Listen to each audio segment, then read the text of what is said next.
Olá, caro telespectador do Espaço Ungila. A nossa saudação é estendida a você que está aí a estas horas a observar. Na verdade, hoje estamos com um tema muito, mas muito pertinente. E para falar deste tema, que é um olhar, ou vamos dar um olhar sobre a malária a nível do nosso país. E para falar deste tema, convidamos o nosso correligionário, o professor Evaristo Albano Dalla, ele que é professor desde já e enfermeiro de formação e ainda está a fazer o curso de medicina na Universidade Rainha Nzinga. É também blogger ou youtuber, e para quem não segue ainda, pode segui-lo. O canal é Biodala, este mesmo canal que foi ou está a concorrer para uma nomeação de melhor canal educacional a nível da República, neste caso da nossa nação angolana. E vamos falar disso e de outras coisas mais enquanto a nossa conversa durar. Bem, vamos mesmo aqui importunar o irmão, o professor Evaristo Dalla. Professor, boa noite, bom dia. Boa noite, muito obrigado desde já pelo convite. Agradecer, ao Espaço Ungila por estar a me dar esta oportunidade de estar aqui para tratarmos então de um assunto cuja importância se sobrepõe sobre muitos assuntos com os quais temos relação. E muitos assuntos mesmo. Eu queria, antes mesmo que fôssemos a questões assim, bem lá no âmago da nossa conversa, perguntar como é que se sente estando aqui no nosso espaço.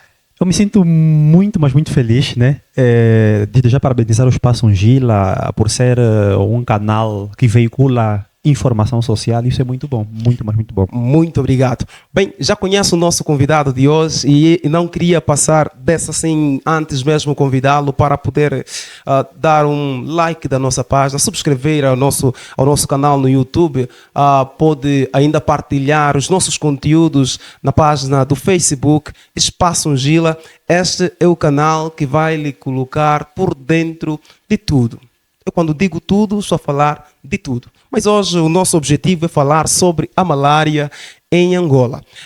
Professor Evaristo, poderia, de certa forma, dar um perfil histórico sobre a malária aqui no nosso país?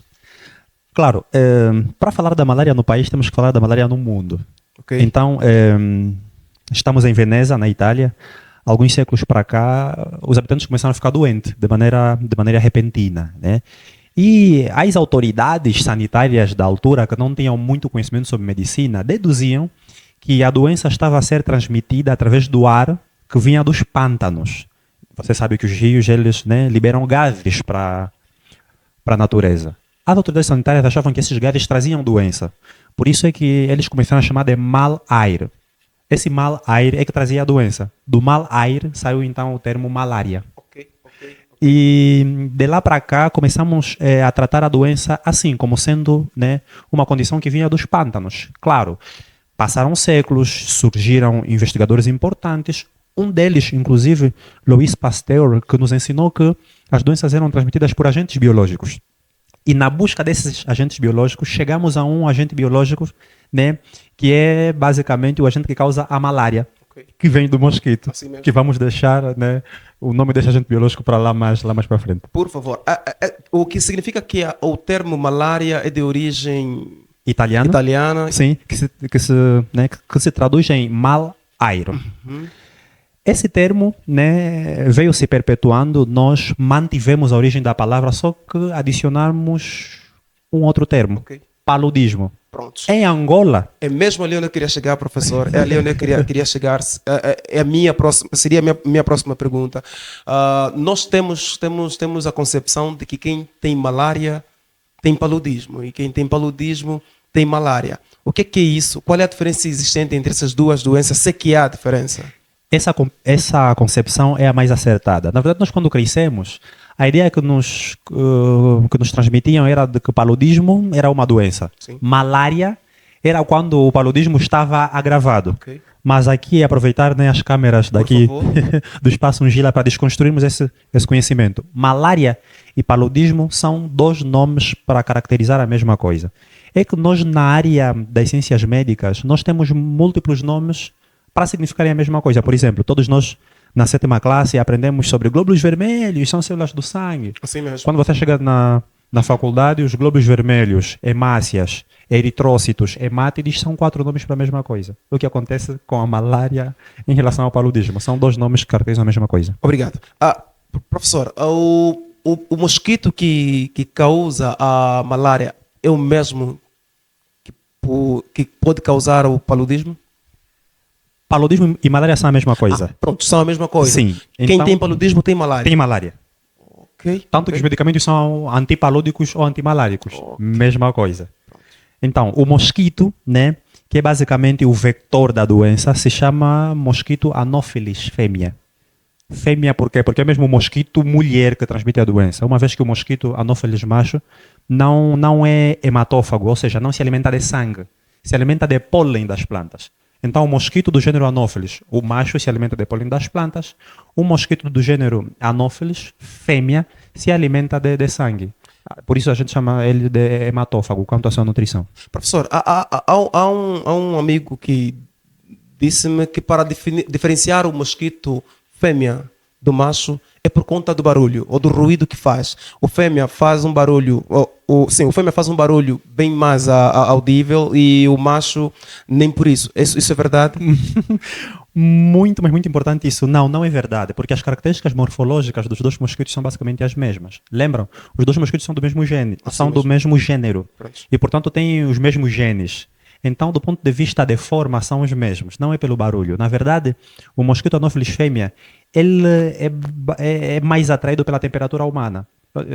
Como sabe, nós em todo momento produzimos calor. Ok. E esse calor é basicamente um motivo de atração para o mosquito Anopheles fêmea. Quer dizer que quando a gente entra em contato com um mosquito, boa parte das vezes é o mosquito do gênero Anopheles fêmea, porque o macho não se sente atraído pela nossa temperatura. Isso é muito bom. Então poderíamos abraçar o macho, né? Professor, ainda sobre a questão do mosquito, os Anopheles fêmea e Anopheles macho. Basta uma picada de um mosquito Anopheles fêmea para que a pessoa contraia o paludismo? Não, isso também precisamos desconstruir. Por favor. Para a gente ter paludismo, o mosquito que nos ferra precisa ser um mosquito doente. Nem todos os mosquitos estão doentes. Vamos aos exemplos. O caponzo está doente, ele tem malária. O mosquito vem e retira o sangue, né, do teu corpo e coloca no corpo dele. Se o caponzo estiver doente, o que ele vai tirar do teu corpo é um conjunto de estruturas chamados gametócitos. Esses gametócitos vão se reproduzir no corpo do mosquito, que vão servir como agente infeccioso para transportar a doença para outra pessoa. É por isso que na malária o ciclo reprodutivo acontece em 2 elementos. Primeiro no corpo humano, segundo no corpo do próprio mosquito. Quer dizer que aqui, para traduzirmos a coisa muito bem, é o seguinte. Prontos. O microgametócito, que é basicamente a célula reprodutora do mosquito macho, e o macrogametócito, que é basicamente a célula reprodutiva do mosquito fêmea, se encontram no corpo do mosquito fêmea. Tem lá no corpo do mosquito fêmea uma estrutura chamada membrana peritrófica. Essas 2 células se unem e vão formar uma coisa chamada plasmodium, que é basicamente o que vai servir para contaminar ou para infectar uma outra pessoa. Agora, uma coisa que é bem interessante, em nós, os seres humanos, nós precisamos copular, precisamos fazer sexo, né? O homem tem o espermatozoide, a mulher tem o ovócito, se unem e vai dar então, né, o que a gente chama de zigoto, o zigotoblasto, blastocisto, depois vem um embrião, depois vem um bebezinho. Assim mesmo. No mosquito, não são espermatozoides e ovócitos, são microgametócitos do mosquito macho e macrogametócitos do mosquito fêmea. E quando se unir, vai dar então, né, um elemento importante chamado plasmódio, que quando ele vai ser usado para infectar um ser humano, muda de nome, né? Vão ser então os esporozoítos, e o esporozoito que vem do mosquito que nos deixa doente. Professor, agora desconstruiu uma coisa que já estava construída na minha mente. Eu nunca na minha vida pensei que os mosquitos precisavam ser doentes para depositarem doença. Isso explica o motivo pelo qual somos ferrados todos os dias e não temos malária todo mês. É porque boa parte dos mosquitos que nos ferram não estão contaminados com o agente biológico da malária. A minha mãe sempre dizia que os mosquitos mais gordos são os que mais... Pode não ser, pode não ser. Pode não ser. Sim. Bem, tem-se dito que a melhor forma de prevenção é usar um mosquiteiro. Que tipo de mosquiteiro? Aliás, porque os hospitais, inclusive aqui na nossa região, os hospitais disponibilizam os mosquiteiros e esses mosquiteiros acabam trazendo alguns furúnculos nas pessoas e cria umas comichões. E por conta disso as pessoas deixam de usá-los. O que é que o professor tem a dizer quanto aos mosquiteiros? O que é colocado no mosquiteiro que impede o mosquito de agir, por exemplo? Na verdade, os mosquiteiros, quando eles são concebidos, eles vêm empacotados com uma substância que é um bactericida. Ele serve para matar os agentes biológicos, né, quando entra em contato com o mosquiteiro. Só que quando a gente produziu o primeiro mosquiteiro, percebemos que muitas pessoas tinham reação alérgica a essa substância que os mosquiteiros traziam. Sim. Então mudamos, né, o nível de informação. Agora, sempre que a gente recebe um mosquiteiro, das campanhas inclusive que o Ministério da Saúde faz, Sim. a gente tem que tirar o mosquiteiro do pacote, tem que estender o mosquiteiro na sombra, né, durante algumas horas, para que a gente perca basicamente esse elemento químico que o mosquiteiro traz. Esses elementos químicos, eles, né, evaporam, né, e só assim que a gente usa o mosquiteiro. Para evitar reações alérgicas naquelas pessoas que são sensíveis a esse elemento Como químico. é o meu caso. Como é o meu caso, professor. Bem, há quanto tempo sensivelmente a malária está em Angola, doutor? Olha, nós não temos nenhum dado plausível do Ministério da Saúde que nos trata ou nos traz essa informação cronológica. Okay. Na verdade, acredita-se que os níveis altos de malária em Angola começaram a ser percebidos no período de guerra mesmo, quando a gente correu com o colono, se instalou, né, aquela guerra primeiro entre os angolanos e o povo que nos colonizava, sim. Depois da guerra entre nós, os irmãos. Pronto. O que aconteceu com isso é o quê? Houve destruição de muitas estruturas. Nós começamos a criar depósitos de lixo, começamos a abrir valas, né? E com isso, né, nós começamos a criar focos de mosquito. Você sabe, quando tem um pneu, né, paralisado, carros abandonados, árvores, matagal, tudo isso é basicamente um reservatório excelente para a multiplicação dos próprios mosquitos. Ali, começamos a ter então o ápice, basicamente, né, do surgimento da malária em Angola. Então, o que a gente tem de origem cronológica da doença no nosso país data basicamente do período, né, do período lá das guerras coloniais. E de lá para cá muita gente já se foi por conta desta doença. Assim mesmo, a OMS nos diz que em África, do ponto de vista geral, anualmente morrem mais de 800 mil pessoas. Em Angola, os últimos dados do Ministério da Saúde nos diziam que em Angola morriam 250 mil por ano. Por ano. Esse número já vem diminuindo por acaso, né, com base, né, nas estratégias de prevenção que o governo tem implementado. Mosquiteiros, né, distribuição de mosquiteiros, informação, tudo isso tem contribuído para a redução das cifras de contaminados com a doença. Obrigado, professor. Para você que está a nos acompanhar daí, eu acho que essas informações estão a chegar tal como está a chegar a mim, de uma forma assim, muito, muito bonita. Nós estamos aqui para poder informar de formas que tenhamos cuidado com quer dizer, nos previnamos com os mosquitos e não só, porque a malária já ceifou vidas e vidas e não pode ser a nossa vida ou a tua vida a próxima vida. Na verdade, para prevenir, então, por isso é que estamos aqui hoje com o professor Evaristo Dalla, um crânio em pessoa, né? E você pode daí do outro lado poder perceber isso. Bem, nós vamos continuar mesmo, mas enquanto continuamos, não esqueça, subscreva, dê um like, espaço um gila e partilhe para que essa informação possa ser proliferada a mais pessoas e que mais pessoas possam saber deste cuidado a se ter com a malária ou com esta doença que, de certa forma, é muito, mas muito perigosa. Professor Evaristo, há quem não gosta de mosquiteiro e usa Shertox. É aconselhável usar este conteúdo em casa, por exemplo? É aconselhável. Inclusive, o próprio Ministério da Saúde orienta. Porém, o modo como a gente deve utilizar, né, o Shell Tox é o que nunca nos foi dito. Por favor. Na verdade, a gente, ao usar esse material, né, esse inseticida, depois de borrifar na casa, a casa deve ficar fechada, né, por mais ou menos 2 horas, com todos os ocupantes fora. 2 horas. 2 horas. Ô, doutor, nós fizemos isso com... Com todos os ocupantes fora. Por quê? Porque para que a gente consiga evitar, né, intoxicação humana. Muita gente pode morrer por isso. Nós, na área de saúde, na área de imunologia, temos uma coisa chamada hipersensibilidade. O modo como eu sou sensível para uma coisa não é o modo como você é sensível a outra coisa. Sim, Só para ter uma ideia, o principal antibiótico que a gente usa, um dos antibióticos que a gente usa é a amoxicilina. Eu uso bem, tranquilo, né? Trata o que eu tenho que tratar e desaparece. Tem pessoas que não usam isso. Porque quando ele ingere a amoxicilina, se torna um veneno. Desencadeia reação alérgica, reação anafilática, e pode morrer por isso. Então, se eu coloco Shell Tox na minha casa e entro depois de 1 hora, há quem tem que passar pelo menos 2 horas, por causa da própria toxicidade humana e das reações de hipersensibilidade. Então, colocar Shell Tox, 2 horas com a família fora e, né, só assim Posteriormente. retornar. Obrigado, professor, obrigado. Professor, nós estamos, e como o professor respondeu muito bem, a doença vem de muito tempo para cá. E só agora, pelo menos para nós, o povo angolano, temos luzes no fundo do túnel, ou luzes, se calhar, vindo sobre uma possível vacinação que poderá acontecer no próximo ano. Bem, eu vou já para lá, vou já para essa questão, mas eu queria antes dizer perguntar ao professor.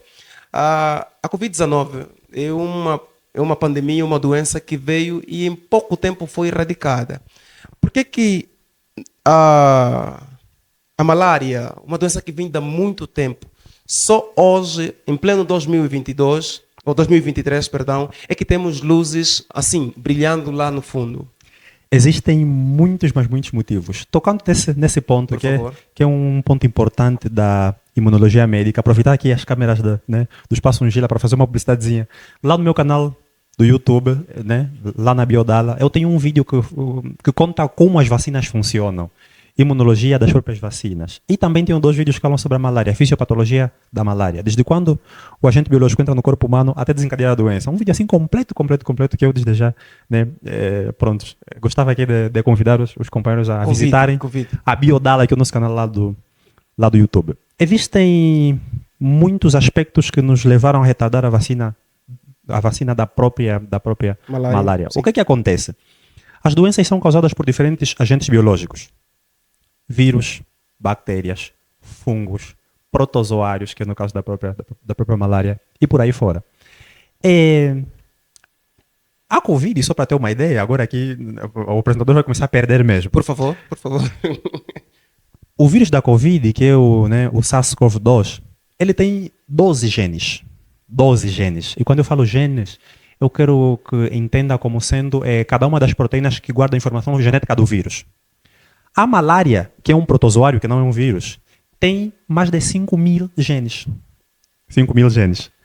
Vamos traduzir aqui em linguagens miúdas. Primeiro, na linguagem técnica. O protozoário que causa malária, ele tem o que a gente chama de alto polimorfismo genético.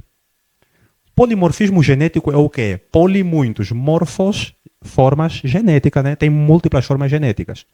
O trabalho que nos deu o protozoário da malária é o trabalho que está a nos dar o vírus do SIDA, do HIV. O que acontece? A gente conhece o vírus como sendo redondo. O vírus é redondo. Eu faço uma vacina redonda.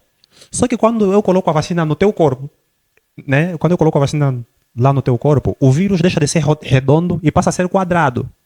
Ali, a vacina que eu fiz para esse vírus já não vale, porque o vírus no corpo do paciente está a mudar de forma. E eu não tenho como acompanhar a mudança da forma do próprio vírus. Não tenho como fazer uma vacina redonda, depois quadrada, depois triângulo. Então, isso nos deixa perder um pouquinho. Pronto. Agora, só para terminar. Por favor. Por que a vacina da tuberculose funciona bem? A bactéria que causa a tuberculose, ela é quadrada e nunca muda de forma. Então, eu posso fazer uma vacina que é quadrada, que vai funcionar sempre, porque ela tem baixo polimorfismo genético. Então, Se o agente biológico não mudar de forma, a vacina vai funcionar. Ok. Se mudar de forma, a vacina não vai funcionar. É mais ou menos Professor, isso. a quem pensa, e muito obrigado por esse esclarecimento, porque há quem pensa que seja se calhar uma questão política. Não é uma questão política. Tanto que os testes pré-clínicos para a vacina contra a malária começaram a ser feitos pela OMS em 2015. 2015. 2015. Ok? E só temos resultados promissores hoje, 2023, porque as técnicas de biogenética mudaram muito. Só para teres uma ideia, as vacinas elas eram produzidas em 20, 15 anos, não menos do que isso. A Covid, Uma vacina durante esse tempo todo para a criação da mesma. para a criação da mesma. Pronto. Enfim, Pronto. por que que tivemos grande êxito na vacina contra a Covid? Sim. Muitos países se envolveram. Disponibilizou-se bilhões de dólares. E produzimos a vacina da Covid em menos de 2 anos. Então, o que que acontece? Grande tecnologia dos dias de hoje e muito dinheiro, basicamente, investidos, resumiram 25 anos em 2 anos. Por isso conseguimos, né, ter a vacina da Covid em tempo recorde. E, ademais a isso, a Covid estava a destruir economias, destruir sociedades. Sim. Isso, né, atiçou ainda mais a vontade dos governos em se unirem e juntaram numa sala muito de investigadores. Isso deu os resultados que E deu. denominámo-lo como o inimigo invisível comum. Assim certo? mesmo, assim mesmo. Professor, nós vamos já falar sobre da vacina, mas um dos nossos internautas mandou uma questão que vai nos fazer, se calhar, retardar um pouco daquilo onde já estávamos. Certo. O significado ou o que é plasmódio? Porque estamos aqui a falar questões técnicas, é preciso que tenhamos assim, esclarecimentos sobre as questões, de formas que andemos no mesmo diapasão. Ok. Sim. Os agentes biológicos, eles têm nomes latinizados. Na verdade, o nome não é plasmódio em português, é plasmodium em latim. Latim. A palavra plasmodium em latim significa coisa muito pequena que está no plasma. O plasma é a parte líquida do sangue. Ok. É só por isso. Sim. Se você for ver, os nomes dos agentes biológicos todos são latinizados. Plasmodium, Clostridium tetanis, Varicella butylum, todos esses têm nomes assim em latim. Diferença entre protozoários e vírus. O que é protozoário e o que vai ser vírus? Boa pergunta. Na verdade, protozoários e vírus, para início de conversa, são agentes biológicos diferentes. Ok. Ou seja, são elementos que causam doenças diferentes. Primeira coisa para os nossos telespectadores entenderem muito bem. Segundo, os vírus são organismos acelulares, ou seja, não têm células. Já os protozoários são organismos celulares. Outra coisa, as características próprias dos agentes biológicos. Um protozoário, ele tem, por exemplo, uma parede celular. Os vírus são compostos por uma cápsula. Ok. Então, outra coisa, os protozoários, eles têm DNA. DNA são duplas fitas de material genético. Os vírus também têm alguns. Tem vírus que têm duplas fitas e tem vírus que têm uma fita só. Então, a diferença entre os dois agentes biológicos que me pergunta agora são características morfológicas e características também do material genético. Obrigado, professor. Muito obrigado. Há quem diga que o que traz paludismo é o plasmódio. Verdade isso? Na verdade, tínhamos que contextualizar. O plasmodium, sim, é o agente biológico que causa o paludismo. Plasmodium. Plasmodium, Oh, pronto. nesse caso. Então, e o mosquito, então, vem a ser o vetor da doença. O vetor é aquele organismo que carrega o elemento que causa a doença. Obrigado, professor. Muito obrigado. Bem, para os mais atentos às rádios, à televisão, aos jornais e à internet, inclusive, sabem que no dia 8 de julho do corrente ano, a ministra da Saúde fez sair a ideia, ou fez sair a máxima de que no próximo ano, possivelmente, tenhamos em Angola a vacina contra a malária ou paludismo, já que é a mesma coisa aprendemos aqui com o professor. Professor, quais são os benefícios que essa vacina poderá trazer? Não, se calhar perguntar dessa maneira, quais os prós e os contras desta vacina contra a malária? Uma vacina, dependendo da natureza, quando ela passa por todos os ensaios pré-clínicos, ensaios clínicos, é muito perigoso falarmos dos contra. Assim mesmo? Sim. Assim mesmo? Mas eu gostava aqui de me predispor em falar dos prós. Por favor. E sobre a vacina da malária, tem coisas muito importantes que precisamos saber. O pessoal está ali efusivo, né? A vacina, a malária, não vamos ter mais malária. Não, não é bem assim. Primeira informação, né?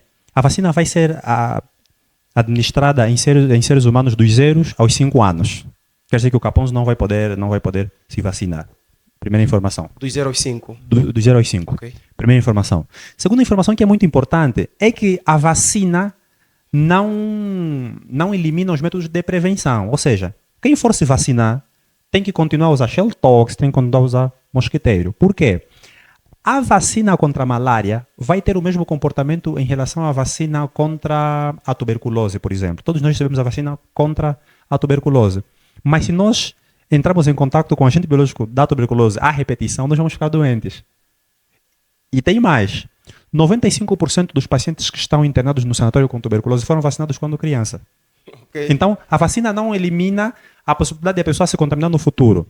A vacina contra a malária e também contra a tuberculose, que têm basicamente o mesmo comportamento, elas eliminam 30% das formas graves da doença. Quer dizer que a minha filha, né, que está com 3 meses, quando ela for vacinada, ela, né, vai ganhar a vantagem de, uma vez ela se infectar contra a malária, ter uma possibilidade de 30% de não desenvolver as formas graves da malária. E quando eu falo as formas graves, são basicamente aquelas formas que levam mesmo a óbito. A malária mata porque ela conduz às formas graves. Por exemplo, hepatomegália, anemia, esplenomegália, né? Tudo isso também leva basicamente a encefalopatia grave, né? Doença lá do cérebro. Tudo isso leva o paciente à morte. A vacina, ela vem para evitar que os pacientes que se contaminem por malária cheguem a essas formas graves. Professor, perdão a minha ignorância. O professor está aqui a falar termos muito técnicos, medicinalmente falando. Ok. Hepatomegália, o que é isso? Ok. Hepatomegália é basicamente aumento do tamanho do fígado. Okay. Esplenomegália é aumento do tamanho do baço. A anemia é quando, em linhas gerais, né, as nossas células do sangue começam a diminuir. Ali a pessoa vai ter, né, os olhos amarelos, a pele amarela, que é basicamente a icterícia, que é uma das manifestações clínicas visuais, né, lá da malária, da anemia. Pronto, professor, quando se lê sobre o comunicado que o Ministério fez sair, até mesmo no Jornal de Angola, a questão é que não se fala muito sobre. Mas o povo não pode ter esperança não pode ter esperança que a vacina tenha a mesma eficácia, tal como a vacina sobre a poliomielite, por exemplo?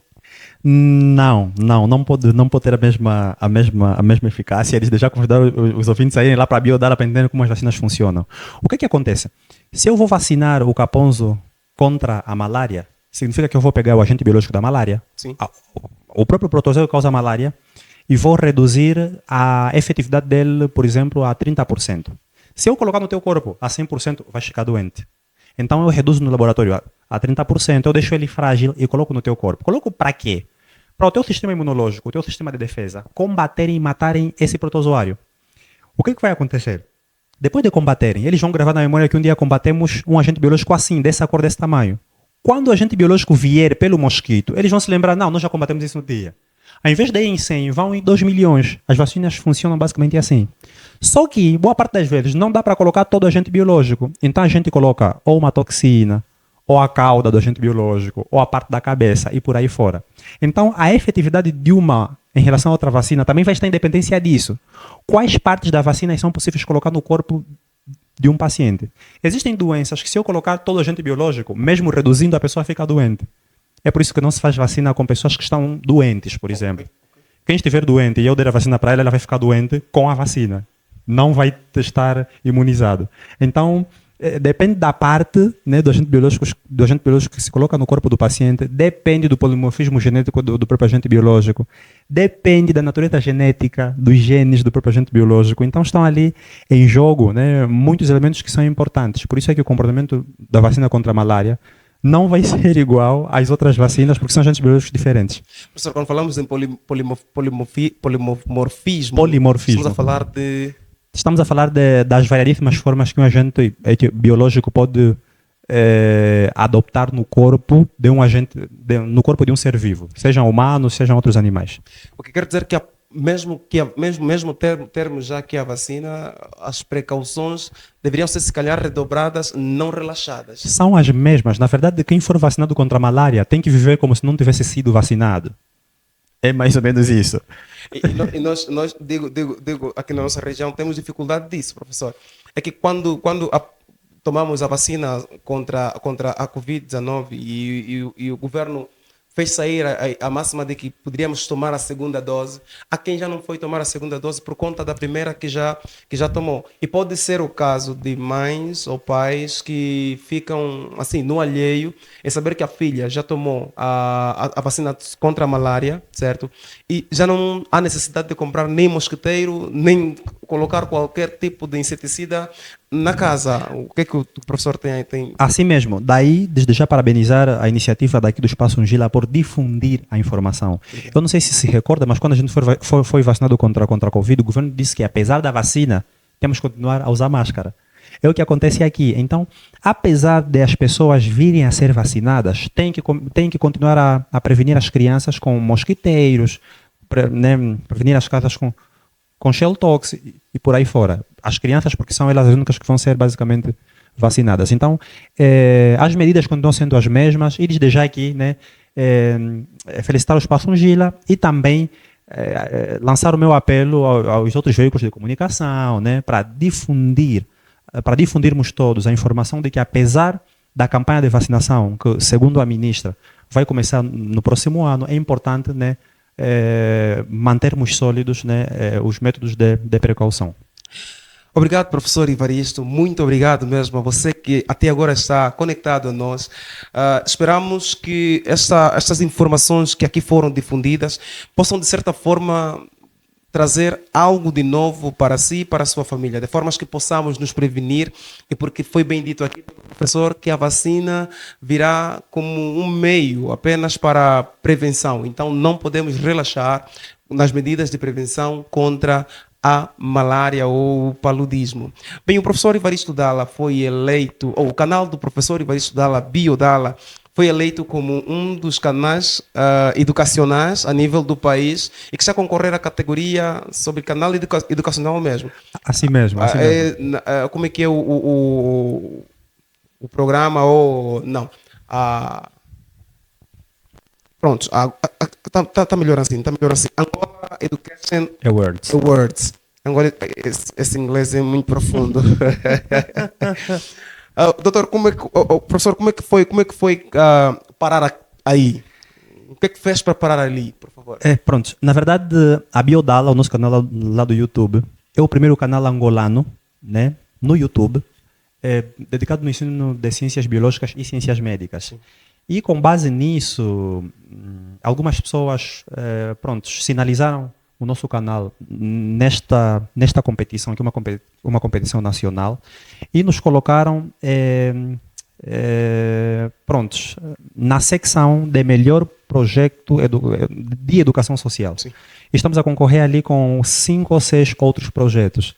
Na verdade, nós viabilizamos informações de saúde, informações sobre prevenção, e isso de alguma forma terá despertado a atenção dos organizadores, que é mesmo de fórum nacional. E aproveitar aqui as câmeras também para pedir, para nos ajudarem ali na votação. Na verdade, na minha página pessoal do Facebook, que é Evaristo Albano Dalla, se me procurar, vai com certeza encontrar. Lá no feed de notícias tem as orientações de como proceder à votação. É só entrar no link, o link vai levar à plataforma geral. Ali, a primeira secção é a secção de melhor projeto de educação social. Entrar nesta secção e vai ter ali uma lista de projetos que estão a concorrer. Um dos projetos é a BioDalla, é só selecionar ali, clicar em Submit, que até lá já está, e com certeza vamos a né, arrebatar o prêmio. O que quer dizer que para arrebatar o prêmio depende dessa maioria absoluta. Depende que dessa Malange- maioria, depende dessa maioria. E gostava já também de convidar, né, o caríssimo Matheus Capozzo Ordem. Então logo terminar a de votar fazer, lá. Vamos votar. Pronto. Olha, a equipa toda do Espaço Gila vai votar na bio dela. E porque esse prêmio tem que vir para Malange. Tem que ir para Malange, com certeza. Tem de vir para Malange. Olha, Amado, nós estamos muito felizes por estar contigo, por fazer esse programa para informar e entreter algumas vezes. Hoje aprendemos sobre a malária, o paludismo, métodos de prevenção, a vacina que vem aí. Falamos sobre a importância da mesma. O nosso professor Evaristo foi sucinto e pragmático nas respostas que foi dando. Contudo, nós queremos agradecer, mas antes não queríamos sair daqui sem antes pedir a você que subscreva o nosso canal. Esta informação só vai chegar a longe caso o caríssimo aí do outro lado puder subscrever, partilhar e difundir, né? Fazer uma difusão massiva. Ajudamos o professor Evaristo, também ajudamos aqui o Espaço Gila, e desde já pedir ao professor Evaristo para poder também subscrever ao nosso canal lá no YouTube. Com certeza, hoje mesmo. Muito obrigado. Bem, nos despedimos então com aquele abraço fraterno malangino e com a promessa de que numa outra ocasião voltaremos aqui e com um outro tema pertinente. O nosso abraço, Gila, tamo junto.